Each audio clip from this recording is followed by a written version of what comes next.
L'histoire qui n'a rien à voir avec celle de Francesca, une histoire qui agite depuis samedi soir. Les populations du quartier Ngousso à Yaoundé, la rumeur d'un homme de 69 ans serait ressuscité après son enterrement il y a un peu plus de 2 mois aujourd'hui. C'est du moins ce qu'affirme la veuve. Le prétendu mort-vivant est retourné en famille samedi à la grande stupéfaction des habitants du quartier. Retour sur les faits avec Daniel Anisseboudji, Karen Mezatatuya et Samuel Ebakissa.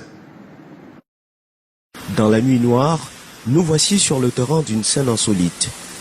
Nous sommes à Ngousso, lieu dit des Saintes Chapelles, dans l'arrondissement de Yaoundé 5e. Dans cette cour familiale, une foule nombreuse venue voir de près le seul homme ressuscité d'entre les morts depuis Jésus. C'est lui, Ndomo Lucas, 69 ans.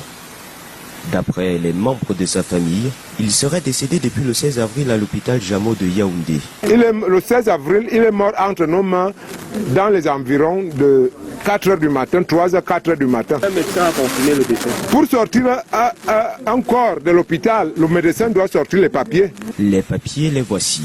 L'attestation de déclaration de décès signée du commissaire de police du 18e arrondissement de la ville de Yaoundé et l'acte dressé par la mairie de Yaoundé 5e. La banderole annonçant le programme des obsèques affiche encore fière allure ici à Ngousso.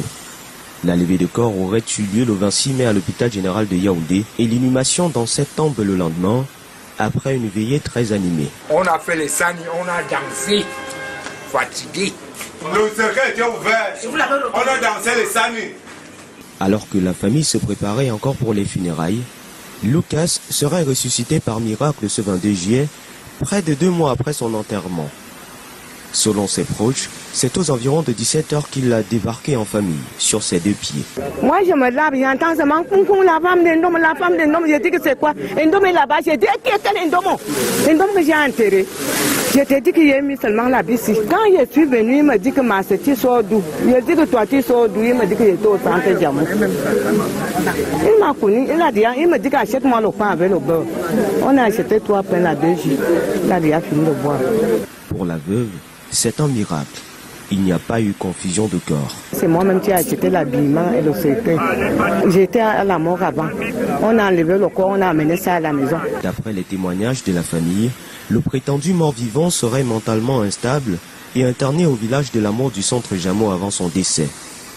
Son raisonnement semble d'ailleurs confirmer cette thèse. Même moi, j'ai vu ça plus tard. Si c'est la question, quand on faisait ça, je soupçonnais l'équipe.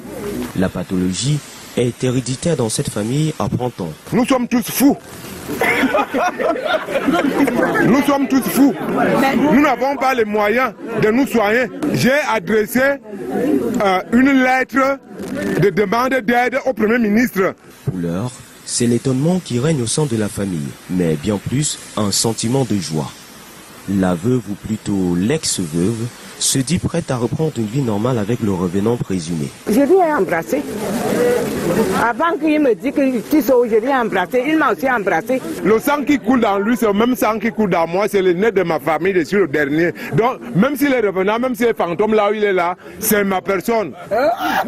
Cependant, l'on se demande encore si Ndomo Lucas est-il réellement mort. Si oui, pourquoi aucune image des obsèques, de la veillée, du cercueil et de l'inhumation n'apparaît malgré notre insistance? Des questions à plusieurs inconnus.